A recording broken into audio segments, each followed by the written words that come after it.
로마서 11장 25절에서 36절.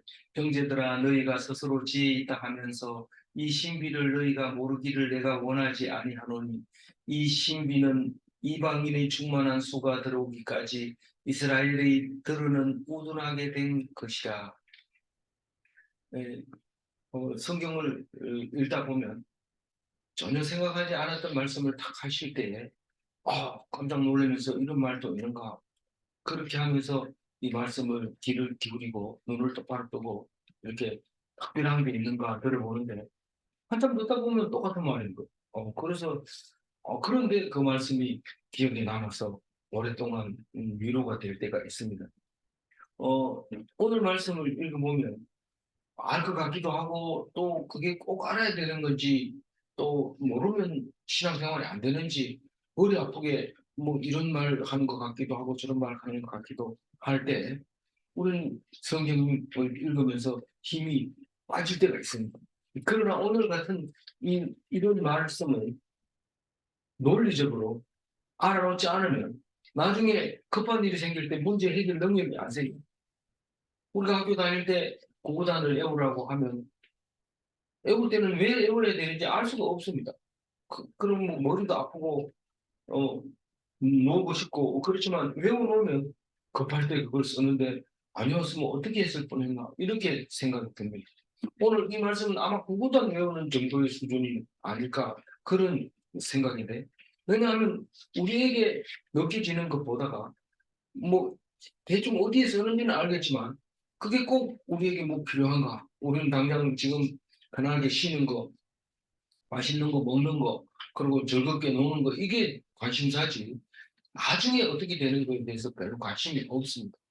오늘 말씀을 들어보면 역시 이 사도 바울은 유대인에 대해서 머릿속에 가득 차 있습니다. 지금 우리 그 이방인의 그리스도인에게 말씀한다 그래 놓고는 말은 계속 유대인의 은혜를 가지고 얘기합니다. 왜 그러냐면요, 우리가 사도 바울이라고 생각해 봅시다.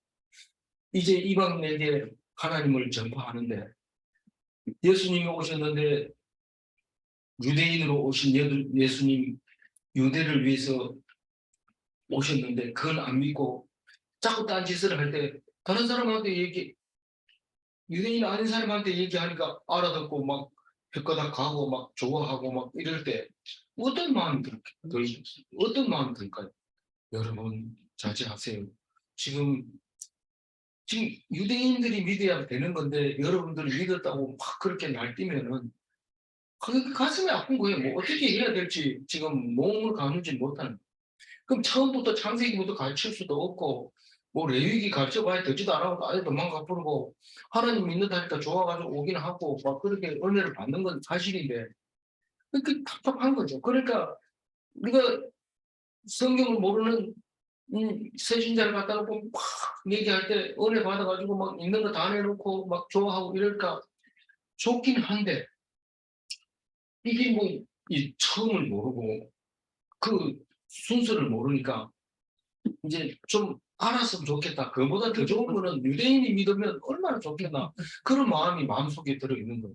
그래서 형제들아 이렇게 부를 때는 유대 그리스도인도 있지만 이방인 그리스도인도 있잖아요. 그 어쨌든 믿음의 공동체들에게 말하고 있는 건데 우리는 뭐 유대인이 없으니까 유대인들아 이러면은 장로 된 사람, 목사 된 사람, 그런 사람들을 보고 형제들아 이렇게 말한다고 그 유대인이라고 생각하면 돼요. 유대인을 읽을 때.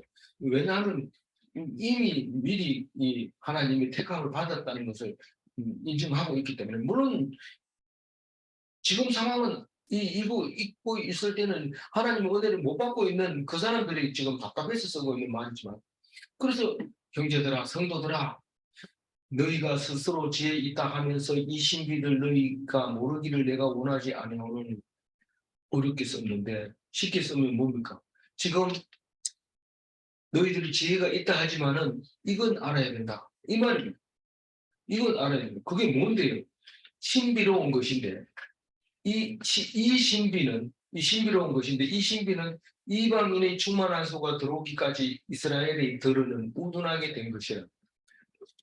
이게 사도 바울은 어디서 이 말을 들었는지, 어디서 영감을 얻었는지, 아니면 예수님이 언제 이걸 가르쳐 줬는지 알 수는 없지만, 이 지금 유대인들은 하나님을 믿는다는 겁니다. 앞으로 믿는다는 겁니다. 말도 아닌 소리 하지 마라.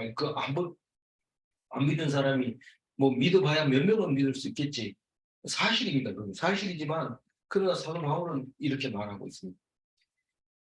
이스라엘의 이방인의 수가 몇 명 이상 들어오면 그러고 나면 이스라엘 모든 사람들이 하나님을 믿는다는 겁니다.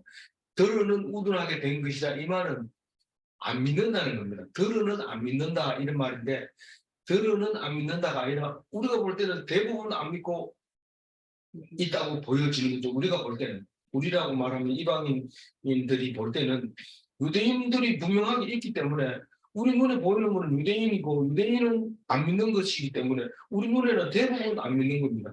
그러나 사도 바울 입장에서는 대부분 믿는데 들으는 안 믿는다는 겁니다. 들으는 안 믿는데 그 들으는 안 믿는 그 사람들이 다 예수를 믿게 되는데 그때가 언제냐면 이방인 수가 어느 정도 되면 다 믿는다는 겁니다. 그게 말이 될까요? 그 뒤에 설명을 들어보면 그게 무슨 말을 하는지 알아요. 26장 하면서 그게 그 말이구나 하는 말인지 알아듣는데 사도 바울이 어떻게 알고 그걸 그렇게 말해요? 다 믿는다는 게 말이 되지도 않고 예수는 다 믿을 수 없다고 얘기를 했는데 어떻게 다 믿는다고 말합니까? 그런데 이방인의 충만한 수가 들어오기까지 충만한 수라는 것은 우리가 생각하는 충만한 수가 야 이제 교회 사람이 꽉 찼으니 이제 오지 마라 유대인 들어오라 이게 아니고 하나님이 정해놓은 충만한 수이기 때문에 우리는 모릅니다. 그 수가 들어오기까지 이스라엘을 들으는 우둔하게 된 것이라 이렇게 말하고 있는데 26절에 가서 다시 한번 이 말씀을 생각하기도 하고 이 말씀은 충만한 수가 들어오기까지라는 말을 다른 데에서 찾아보면 누가복음 21장 24절에 이런 말이 나옵니다. 한번 읽어볼까요? 그들이 하나님의 죽임을 당하며 모든 이방에 사로잡혀 가겠고 예루살렘은 이방의 때가 차기까지 이방인들에게 밟히리라. 요 얘기는 예수님이 하신 말씀인데 언제 그랬느냐 하면 예수님이 십자가 지기 전까지는 이제 그 십자가를 지고 승리할 때까지는 공중 권세 잡은 자들이 세력을 가지고 고난을 줄 것이다. 그 말을 하는 겁니다. 그게 요 24절 앞에 무슨 얘기를 하냐면 그때의 사람들이 인자가 구름을 타고 능력과 큰 영광으로 오는 것을 보리라. 그리고 24절을 말씀하셨을 때 예수님이 승리하기까지에는 이방 사람들이 저 그리스도인들이 고난을 줄 거고 그 공중권세 잡은 자 밑에 잠시 동안 있어야 된다. 때가 있어야 큰 영광을 얻을 수 있다. 구름을 타고 오신다. 그 얘기를 하려고 하시는 겁니다. 좀 확실하게 하지 왜 이렇게 힘들게 합니까? 그렇게 돼 있습니다. 우리 마음대로 하는 게 아니고 하나님이 고난 받으라 이런 고난 받는 되는 거예요. 근데 요한계시록에 가면 이건 뭐 너무도 여러 번 제가 읽어가지고 다 알고 있겠지만 계시록 6장 11절을 읽어봅니다. 아직 잠시 동안 시대 그들의 동무 종들과 형제들도 자기처럼 죽임을 당하여 그 수가 차기까지 하라 하시더라. 이 말은 이 사람들이 이제 요한계시록 6장 11절 앞에 뭐라고 얘기하냐면 땅에 거하는 자들을 심판하여 우리 피를 갚아주지 아니하시기를 어느 때까지 하시려 하나이까. 이거는 계시록입니다. 환상입니다. 요한이 꿈꾼 겁니다. 그렇기 때문에 여기에 대해서 왈가왈부 할 수는 없지만 분명히 보니까 천국에 가니까 이게 7 인봉을 떼는데 4번째 인봉을 떼고 이 환상을 보게 되는데 이 땅에서 순교당한 사람들이 천국에 가가지고 하나님 아버지하고 사는가라고 생각했더니 살지 않고 아직 제단 밑에 있어요. 제단 밑에서 흰 두루마기를 입고 있는 거예요. 거기 있으면서 하는 말이 땅에 거하는 자들을 심판하여 우리 피를 갚아주지 아니하시기를 어느 때까지 하시려 하나이까. 우리가 죽은 거에 대해서 소원하여 달라는 거죠. 우리가 신원하여 달라는 거죠. 우리가 이렇게 당하고 있었는 것을 하나님 갚아달라고 얘기를 합니다. 그러니까 그 누군지는 모르지만 그런 소리가 납니다. 아직 잠시 동안 시대 그들의 동무종들과 형제들도 자기처럼 죽임을 당하여 그 수가 자기까지 하라 하시더라. 그러니까 수가 차야 된다. 순교하는 자가 수가 차야 이 세상 사람들을 멸하고 이 나라를 하나님께 바치고 하나님과 영원히 천국에서 살게 된다. 그 얘기죠. 그리고 우리 성질 같으면 빨리 차버리고 천국 가서 영원히 살면 좋겠는데 그게 그렇게 안 돼 있어요. 때가 돼야 돼요. 그래서 그거를 말하고 있는 건데 지금 이방인들이 와가지고 막 예수 믿으니까 뭐 이 이스라엘 사람은 완전히 무시하고 너희들이 인간이냐 죄 없는 예수를 왜 죽여 막 이러면서 그러니까 또 이스라엘 사람은 자기 나름대로 대답할 말이 있겠죠. 그뭐 쓸데없는 사람 죽었는데 왜 신경 써 이러는데 그게 우둔한 거라니까. 그 믿지 않는 거라. 그 지혜가 없다는 거예요. 그거를 사도 바울은 그렇게 말합니다. 그럼 믿는 사람이 얼마나 기세등등하고 교만하고 자랑하고 높아지고 두려워하지 않고 그럴 거 아닙니까? 그러니까 26절과 같이 얘기합니다. 그리하여 온 이스라엘이 구원을 받으리라. 기록된 바 구원자가 시온에서 오사 야곱에게서 경건하지 않은 자들을 돌이키시겠고 경건하지 않는 것을 돌이키겠고 뒤에 이어지지만 일단 잘랐으니까 그거까지만 먼저 생각을 해봅니다. 그리하여 이 말은 충만한 수가 들어오기까지 이방인 성도들이 숫자가 찰 때까지 이걸 이제 잘못 이용하면 이단들이 막 그걸 가지고 이게 얼마 안 남았다 빨리 들어와라 이래가지고 전국 나라 이루어진다 이랬는데 뭐 하다시아 성교회라고 이름 붙여놓으니까 이단들이 자꾸 회원 번호 붙여가지고 계속 인쇄물을 보내줘요.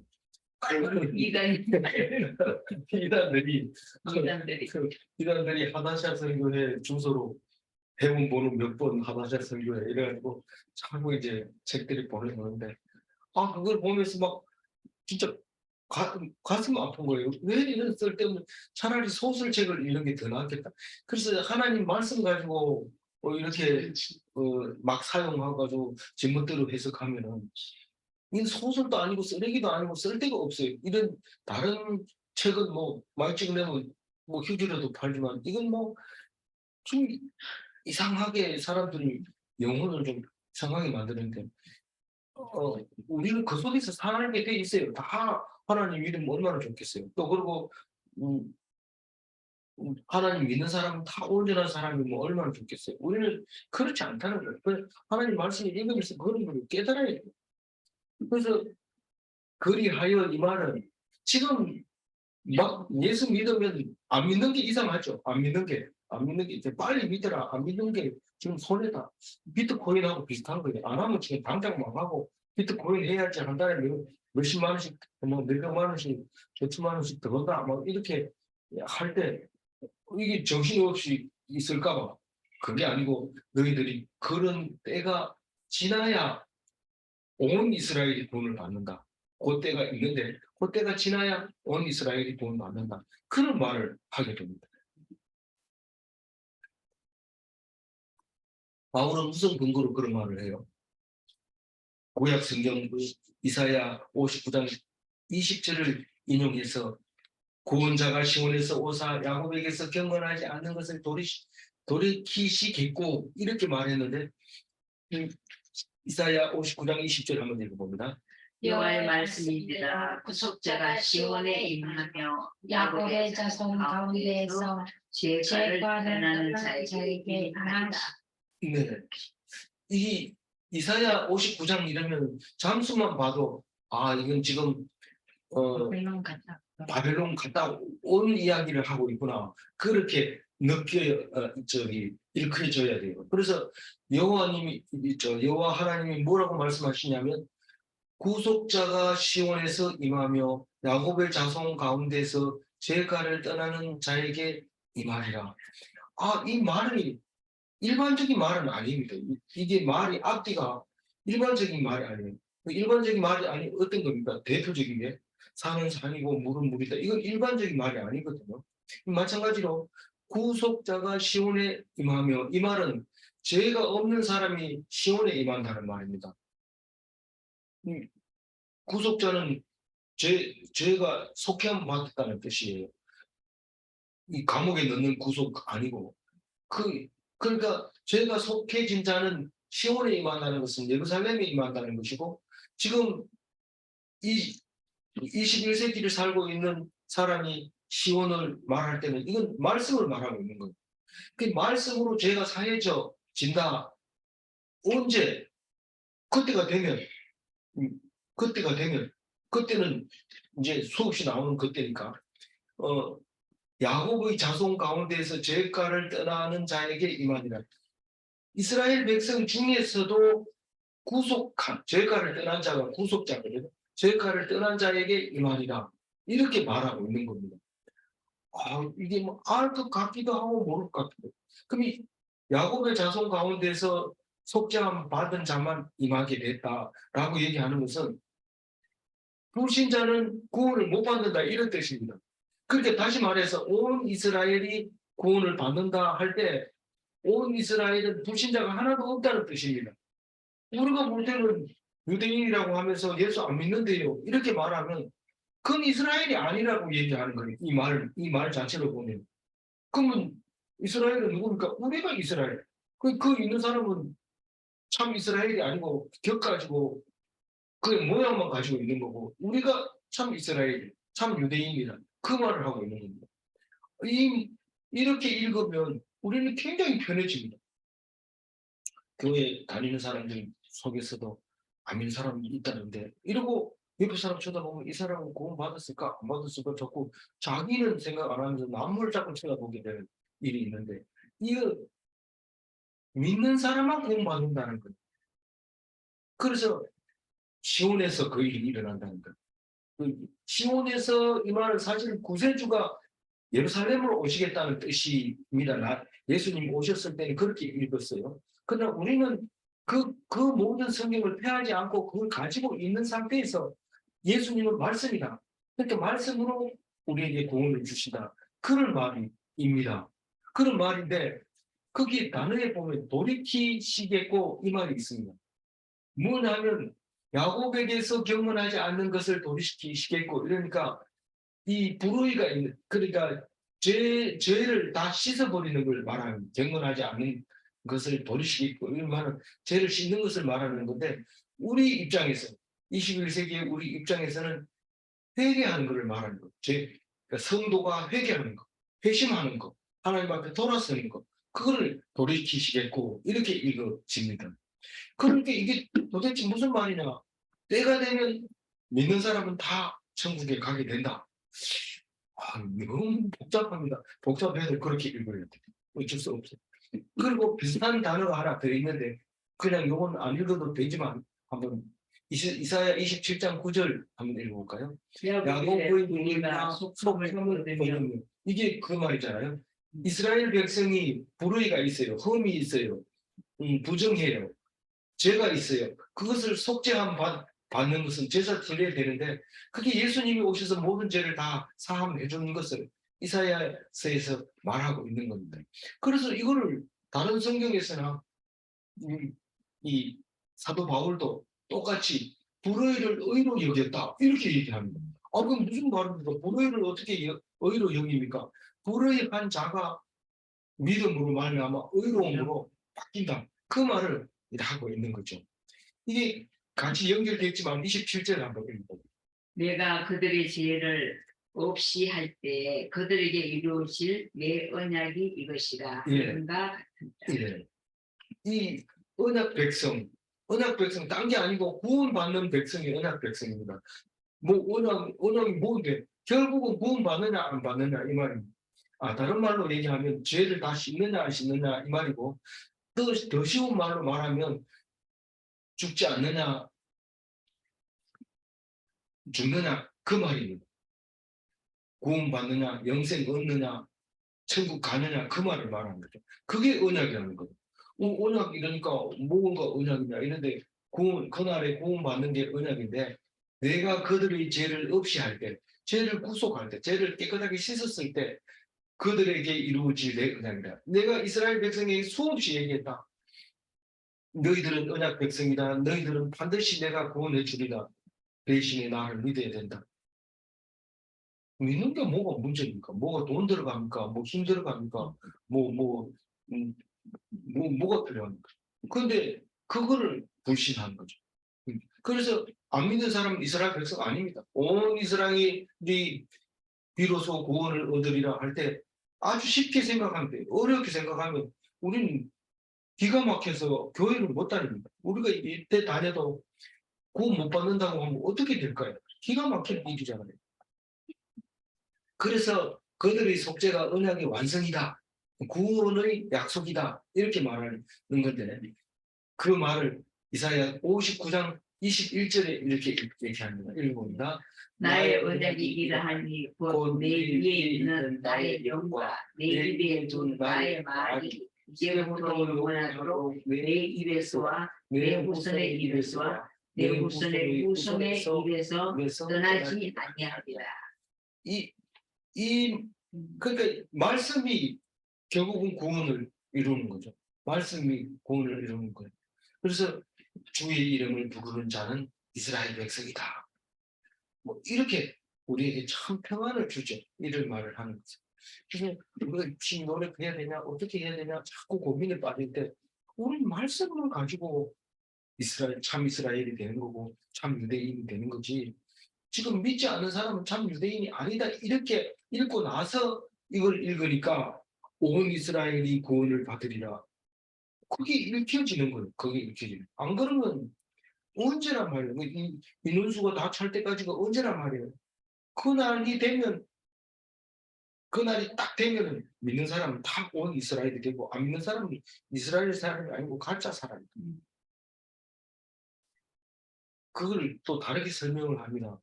다르게 설명을 하는데 우리가 알아들어야 되는데 이게 다른 이야기 같기도 하고 막 그래가지고 잘 안 읽어지는데 28절부터 읽어봅니다.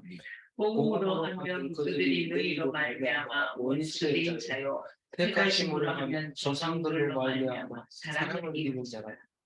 뭐 지금 오늘 읽은 것 중에서도 유대인이라는 말은 한마디도 없습니다. 그러나 머릿속에는 계속 유대인이 지금 주인공입니다. 다시 말해서 내가 목사고 장로고 권사고 잘한다는 사람이라면 그게 유대인이라는 거예요. 유대인이 안 믿으면 얼마나 가슴 아프겠어요. 우리가 사도 바울은 특별한 사람이라 하더라도 잘하는 사람이 장로라고 목사라고 하는 사람이 제대로 안 믿으면 얼마나 가슴 아플까요? 제가 이단 보내온 책자를 이제 보고 앉아가지고 가슴 아파요, 진짜. 그렇지만 돌아서서 생각해보면 언제나 있는 이단이고 언제나 있는 그런 사람들인데 왜 그런 걸 줬을까요? 네가 좀 더 말씀을 똑바로 알아라. 그걸 보고 어느 게 안 까마고 어느 게 쑥까마고는 모르겠다. 그래 말하면 내가 가슴 아프다. 하나님이 네가 좀 똑바로 판단해라.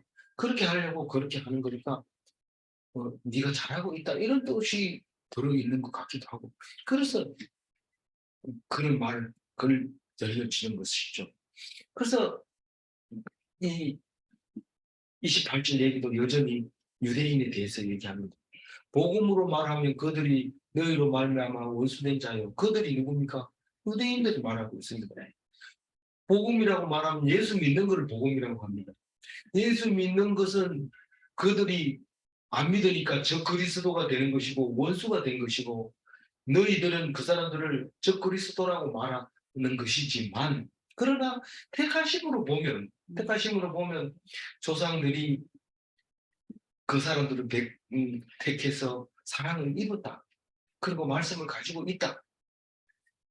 그러면 하나님 백성이 돼야 되는 거 아닙니까? 이렇게 얘기하는데 그게 아니야.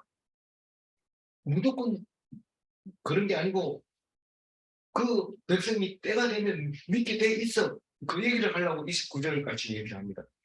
29절. 하나님의 은사와 부르심에는 후회하심이 없느니라. 이 28절을 사도 바울이 얘기하고 나면 그러면 택했는데도 안 믿으면 그러면 그 잘못 택한 거 아닙니까? 하나님 그 실수한 거 아닙니까? 바로 그 얘기를 할 것이 분명합니다. 그러니까 사도 바울이 대답을 해버려요. 너들이 생각이 어떤 건지 내가 안다. 하나님의 은사와 부르심에는 이 말은 하나님의 사역을 말하는 겁니다. 하나님이 오늘도 일하고 계시는데 쉬지 않고 보고 계시고 쉬지 않고 우리를 통치하고 계시는데 그걸 은사와 부르심이라고 말하는데 우린 그냥 하나님의 사역 이렇게 해도 돼요. 그렇지만 사역이라고 하면 머릿속에 안 떠오를 때 성경은 자꾸 가르쳐 주죠. 은사와 부르심에는 후회가 없다. 하나님이 후회한다고 할 것 같으면 이 세상은 엉망진창이 되버립니다. 안 됩니다. 근데 그걸 유대인이 안 믿는 그 이유를 우리가 이해를 해야 돼요. 그게 29절부터 이해하게 만들어주는 거예요. 그게 절대로 잘못된 게 아니고 후회하는 게 아니라 너희들이 지금 잘못 알고 있다. 그 얘기를 하고 있는 겁니다. 30절을 보면 너희가 전에는 하나님께 순종하지 아니하더니 이스라엘이 순종하지 아니하므로 이제 긍휼을 입었는지라. 이게 이제 30절을 다 읽고 다시 한번 읽으면 무슨 말이냐면 너희가 하나님께 순종하지 않아서 하나님이 불쌍히 여기서 너희들이 하나님을 믿게 했다. 그 말입니다. 우리가 언제 순종하지 않았어요? 하나님의 말씀이 유대인이 가지고 있으면 그러나 이러면서 빨리 말씀을 받아들이죠. 그러면 자동으로 유대인이 됩니다. 이게. 근데 유대인이 아니라는 뜻은 너희들이 지금 불순종했다는 거예요. 불순종. 나는 유대인 그때 보지도 못했는데요. 왜 그래요? 이런데 못 받아서는 못한다는 거죠. 너희들이 안 믿었으니까 안 믿는 사람이 자식이고 이러니까 불순종의 자녀로 지금 살고 있는 건데 그 불순종을 하나님이 불쌍히 여기고 하나님이 찾아오셔서 믿게 했다. 그런데 이스라엘도 지금 거꾸로 지금 와가지고 순종하지 않는다. 지금 와가지고 예수님을 순종하는 하나님과 예수님이 있는데 둘이 동등한데 이 하나님을 믿는데 예수 하나님은 안 믿고 있다. 그 말입니다. 이스라엘이 순종하지 아니한다는 뜻은. 예수 하나님이 안 믿고 있으니까 하나님이 어떻게 할까요? 긍휼히 여긴다. 그래서 이제는 그 사람들을 긍휼히 여겨서 예수 믿게 하겠다는 거죠. 너희들이 예수 하나도 처음부터 안 믿던 사람을 믿게 하는데 원래 믿던 사람이 안 믿는 것을 불쌍히 여기고 믿게 하겠다는 할 말이 없어요. 할 말이 없어요. 그 31절에 이와 같이 이 사람들이 순종하지 아니하니 이는 너희에게 베푸시는 긍휼로 이제 그들도 긍휼을 얻게 하려 하십니다. 그 다른 이왕 선택했는 백성인데 긍휼로 하지 말고 좀 교만함으로 이렇게 하면 안 됩니까? 하나님은 우리하고 접촉할 수 있는 방법은 긍휼을 입히는 수밖에 없어요. 하나님이 우리하고 닿는 것은. 그래서 우리가 어려울 때 하나님이 찾아오지 우리가 교만할 때는 절대로 못 찾아옵니다. 내가 높은 사람이야. 내가 부유한 사람이야. 건강한 사람이야. 절대로 안 죽을 사람이야. 이러면 하나님이 안 찾아옵니다. 근데 가난하고 병들고 찌질하고 이러면 하나님이 딱 찾아옵니다. 사실은 제가 하나님을 믿는 것도 역설적으로 얘기하면 찌질해서 남들보다 못하니까 하나님을 믿게 된 거지. 맨날 방송국에서 오라 그러고 글 써달라 그러고 이러면 성경 읽을 새가 어디 있어요. 그러니까 뭐 은퇴하고 나오면 뭐 예우라도 좀 강의하러 오라고 이래야 되는데 일절이 없잖아요. 이게 물론 코로나 핑계 대고 코로나로 해서 그렇다 이래 얘기하지만 그러니까 하나님이 공의를 여기고 이야 참 안 됐다 이러면서 성경을 읽게 하고 제가 성경을 읽으면 다른 거는요 다른 뭐 교육 자료나 이런 거는 이렇게 한번 해보고 한번 써먹고 버려버립니다. 그거 쓸모가 없어요. 근데 하나님의 말씀은 이게 너무 막 보석 같아. 그래서 이게 버려지질 않아요. 틀린 거 있으면 지나갔으니까 수정 안 해도 되는데 틀린 거 다 수정해 줬으면 이제 하다가 틀린 거 발견하면 수정해서 남기고 그럼 나중에 혹시 찾으면 이게 읽어지죠. 그리고 처음 제가 간편하게 접근하기 때문에 무슨 뜻인지 모르고 적을 때 읽을 때는 잘 모릅니다. 쓸 때는 알지만 그런 것도 혹시 그때 가서 이해 안 될까 봐 될 수 있는 대로 뒤에 이제 포를 달아주고 이렇게 하는데 어쨌거나 참 죽을 때까지 만약에 힘이 떨어지면 할 수 없지만 힘이 있을 때까지는 하리라. 그리고 그게 하나님께서 나에게 하신 말씀이다. 그렇게 생각하고 있는 거죠. 그래서 불쌍하게 여겨서 긍휼을 입히겠다 그 말입니다. 그 너희들이 순종하지 아니하니 너희에게 베푼 긍휼이 있었지 않느냐.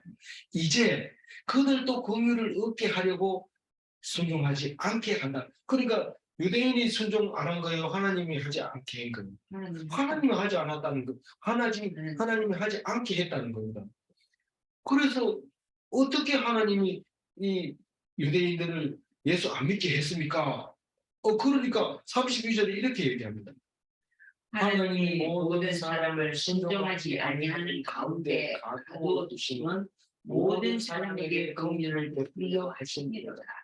아니 하나님이 불순종하도록 그 통에다가 집어넣어가지고 너는 불순종해 이러고 절대로 나오지 못하게 불순종하는 사람은 절대로 순종을 못한다. 그 앞에서 하나님의 인자와 하나님의 뭐가 있었죠? 음중이 아니고 의미가 아니고 음, 인자, 인애와 어제 말씀. 네. 어질 건데 우리가 잘 모르잖아요. 아니 천재 인자, 준엄, 준엄 인자와 준엄인데 이 준엄이 깡통에 가두는 거예요. 그 안에 불순종하면 깡통에 집어넣어가지고 절대로 순종 못하게 만들 거면 그게 의미입니다. 굉장히 무서워. 불순종하면은 절대로 믿을 수 없게 말씀을 하실 때도 아예 그만 예화를 들어서 얘기하는데 무슨 말을 하는지 모릅니다. 뭐 자기 보고 욕하는 것 같아요. 근데 은혜를 받은 사람은 예화를 들어주니까 너무 그래 말씀하니까 뭐 마음속에 콕콕 들어오네요. 이렇게 얘기하는 거죠. 그게 하나님의 뭐라고요? 긍휼하시. 아니 네. 저희 어미 야단치는 거. 의미 말고 뭐라고 그랬어요? 의미 말고 인애. 어제 했는 말 두 가지 인자잖아요. 인자와 어제 누가 준음을 준엄. 이제 몰랐었거든. 생각이 안 났어. 준음. 그게 준음이야. 뭐가 준음이라고요? 믿지 않는 자에게 강하게 벌하는 게 그 벌이 뭐예요? 믿지 않는 자에게 내버려주는 벌. 믿지 못하게. 믿지 못하게 내버려 두는 거예요. 안 믿도록 그냥 내버려 두는 게 그게 죄예요. 우리가 볼 때는 내버려 두는 건데 지금 그 사도 바울은 가두었어. 믿지 못하게 불신자는 믿지 못하게 가두었다고 이렇게 합니다. 순종하지 아니하는 가운데 가두어 두심은 왜 가두어 뒀을까요? 긍휼을 베풀어 가다 놓고 손 들고 나올 때까지 천지에 의지 없어서 손 들고 옵니다. 그럴 때까지 가둬놨다가 나오면은 용서해줘요, 혼내줘요. 용서해 주시오. 하나님은 항상 은혜를 베풀려고 은혜를 베푸는 자리에 앉아 있는데 그 자리를 뭐라고 한다고? 시원자. 예, 시원자 속죄소라고 하는 거. 죄를 속해 줄리고 거기 앉아 있는데 우리는 겁이 나가지고 그 앞에 안 가는데 하나님은 그 죄만 자복을 하면 용서해 주는다. 설마 하나님은 이래라 저래라 말을 많이 했는데 그걸 말 안 들었는데 어떻게 그 앞에 난 겁이나 못 가? 겁이나 못 가는 게 아니고 믿고 가면 살고 안 믿으면 죽는 겁니다. 32절 왜 이스라엘 백성을 안 믿게 했는지 답이 나오죠. 긍휼을 베풀려고.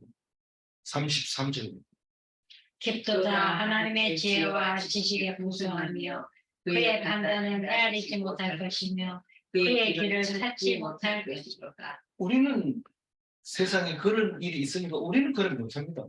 불쌍하게 여기려고 알을 반 잡아놓는 거. 반 잡아놓고 그래서 불쌍하게. 그래 뭐합니다. 어떻게든지 코올림 닦아주고 숨 막히면 뚫어주고 그렇게 하지. 그거를 하도 엄마 아빠를 안 찾으니까 또 배고프게 만들고 깜깜한데 집에 가가지고 엄마 아빠 찾을 때까지 가만 놔뒀다가 찾으면 가서 꺼내주고 이러는 아버지 엄마 아빠가 없다는 얘기입니다. 엄마 아빠 안 찾으면 나 여기 있어 나 여기 있어 하고 계속 찾아다니죠. 근데 그 아내는 자꾸 딴 데 보고 다니죠. 엄마 아빠는 원래 거기 있는 거고 나는 내 마음대로 할래 이러면 막 돌아다니고. 근데 하나님은 말 안 들으면 그 통에다 탁 집어해가지고 손 들고 나올 때까지 기다렸다가 손 들고 나오면 긍휼을 여겨주시는 거예요. 그게 사람이 생각 못하는 건데 그 아가 엄마 안 부르는 엄마 아버지 이름 안 부르는 거에 대해서 열등감을 느끼는 엄마 아빠가 도대체 야 왜 엄마 아빠라고 안 부르나 나 불러주면 너무 좋을 텐데 안 불러주니까 내가 뭐 잘못된 게 있나 이러고 잘못 키운가 이런데 아가 엄마 아빠랑 당연히 엄마 아빠라고 불러야 되는데 그걸 그랬죠. 그 우리 그 부총장 하시던 부학장 하시던 우리 장모님 그분은 어디 갔다 돌아오면 애들이 아빠 하고 뛰어나오는데 그 얼마나 좋은지 모른다니까요. 그 얘기를 수없이 했거든. 근데 만약에 애들이 안 그러면 엄마 아빠가 아버지가 왔는데도 못 본 척 한다 이러고 막 이러고 성질 내고 이러면은 이게 골치 아파지는 거죠. 그럴 때 막 가져가지고 그냥 쿵기 뿌려야 돼요. 그럼 막 살려달라 이럴 때 한 불봐 아버지 살려주세요. 그럼 꺼내놓고 이래야 되는데 하나님만 할 수 있다는 것, 깊도다. 하나님의 지혜와 하나님의 지식을 풍성하며 그의 판단은 헤아리지 못할 것이며 그의 길은 찾지 못할 것이로다. 이 하나님의 길을 알면 우리 거기로 가지. 너 나 따라와. 이게 하나님의 길이야. 이러면서 폼 잡으면서 가지만 그렇게 갈 수 있는 사람이 없던 거예요. 근데 가끔 그런 사람이 있는데 그걸 이단이라고 얘기해요. 34절이고. 누가 주의 마음을 알았느냐 누가 그의 모사가 되느냐. 아무리 왕이라도 아무리 지혜로운 왕이라도 옆에 책사가 있습니다. 모사가 있어요. 그래서 왜 그러냐면 왕은 또 해야 될 일이 많아서 그래요. 이 일 저 일 있어가지고 일하고 나서 딱 돌아섰는데 딴 데서 무슨 일이 탁 터지면 갑자기 마음이 쪼그라들면서 생각이 안 납니다. 그럴 때 옆에서 그건 원래 그러는 거예요. 그건 신경 쓰지 마세요. 그러나? 이러면서 딱 돌아서는데 그게 모사가 하는 역할이죠. 생각이 안 날 때 생각나게 해주는 건데 우리는 모사가 필요 있어요? 없어요? 성경 말씀이 딱 모사하는 거예요. 접사한 거예요. 머리 아프다. 성경이나 일자 이렇게 성경 읽었는데 말씀이 딱 가르쳐 주는데 깜짝 놀랐죠. 그런데 이 하나님의 모사는 없어요. 그 하나님 마음을 모르는데 어떻게 모사가 있을 수 있어요? 그 책사가 없고 충고가 불가한 거야. 충고가 불가한 거. 35절. 누가 주께 먼저 드려서 갚으심을 받겠다. 우리는 이 말을 할 때, 그 2000년 전에도 사람들에게 뭐 있으면 갖다 주고, 또 나중에 그 사람이 또 뭐 빈 그릇 갖다 줄 수 없다. 이래가지고 그릇에다 채워주고 이러면서 갚음을 받고, 그러니까 서로 주고받고 이렇게 하는 그게 우리가 사람들이고 이웃인데 하나님은 뭐 갖다 줄 게 없어. 뭐 갖다 줄 게 없어. 그러니까 뭐 하나님한테 뭐 갚음을 받을 게 없어. 그래서 하나님께 받은 건 전부 은혜예요. 우리가 뭘 줬는데 뭘 받으면 뭐 고맙습니다 이렇게 말은 하지만 그건 줬으니까 받는 거니까 당연한 거고 은혜가 많지 않아요. 근데 참 배고플 때 먹다 남은 빵이라도 주면 먹다 남은 게 뭐 어때요? 배고픈데 너무 감사하죠. 그게 은혜지 그게. 내가 줄 수는 없지만 내가 받기만 했을 때 그게 은혜지 내가 줄 수만 있으면 벌써 은혜가 안 됩니다. 내가 일하고 받은 싹도 은혜가 안 되지만 공짜로 받은 거는 은혜일 수밖에 없어요. 그래서 공짜를 가지고 뭐 가볍게 여긴다 이렇게 말하지만 공짜로 안 받을 수가 없어요. 내가 갚을 수가 없기 때문에 공짜로 받을 수밖에 없어요.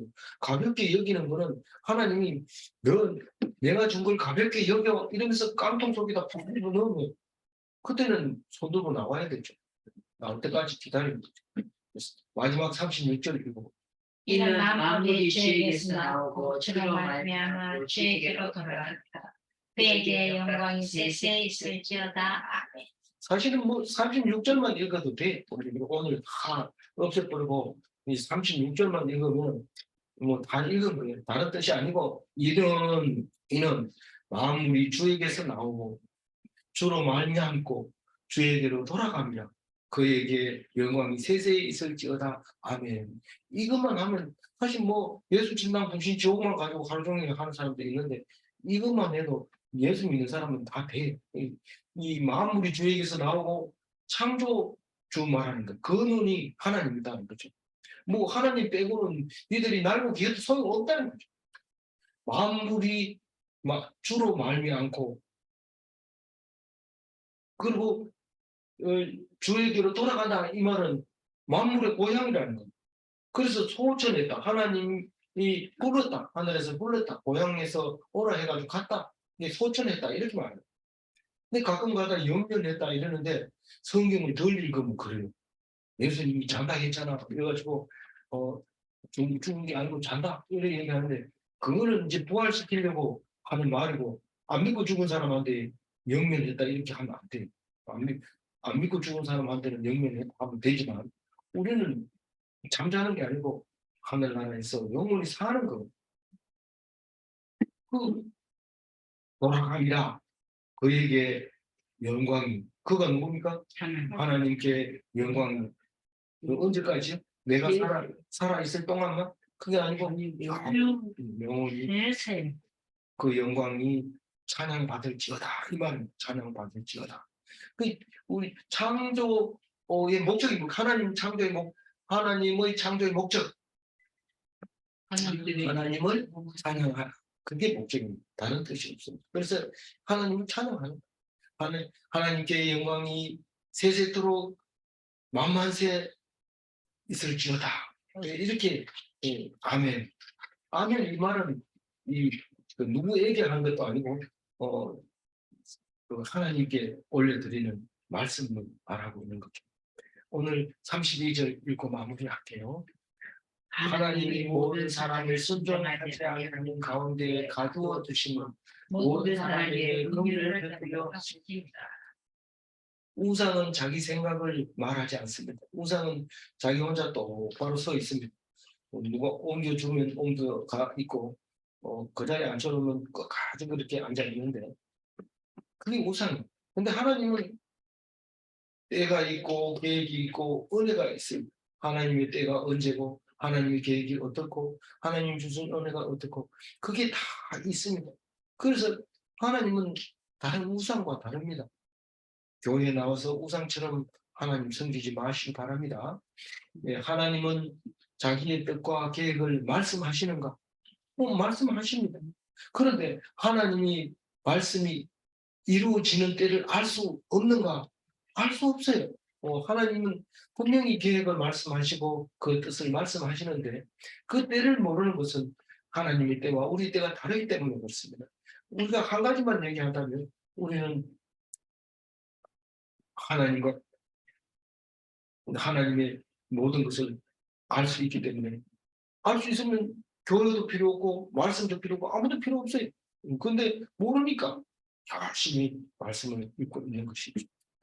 아무쪼록 하나님이 몰라도 된다, 알면 안 된다 하는 것은 모르고 알아야 된다 하는 것은 확실히 알아서 하나님이 기회 주실 때 놓치지 않는 복된 그리스도인이 다 되시기 바랍니다. 기도하겠습니다. 하나님 감사합니다. 우리를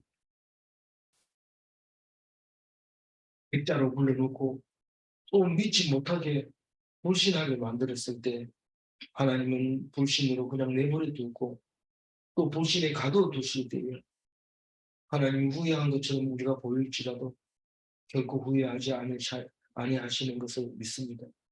그 때가 있기 때문이고 모든 사람이 긍휼함으로 하나님 백성 되기를 원할 때 우리가 하나님을 부를 수 있는 환경을 주셔서 감사합니다. 그것은 높이 올라가는 것이 아니고 부유한 것이 아니고 건강한 것이 아니고 예쁜 것이 아니고 좀 못생기고 좀 없고 좀 찌질하고 불쌍할 때 하나님께서 하나님의 이름을 부르면 찾아주시고 들어주시고 축복하여 주시는 것을 믿사오니 오직 주님 앞에 불쌍히 여김을 받는 백성 되게 하여 주옵소서. 감사드리옵고 우리 주 예수 그리스도 이름으로 기도 올려옵나이다. 아멘.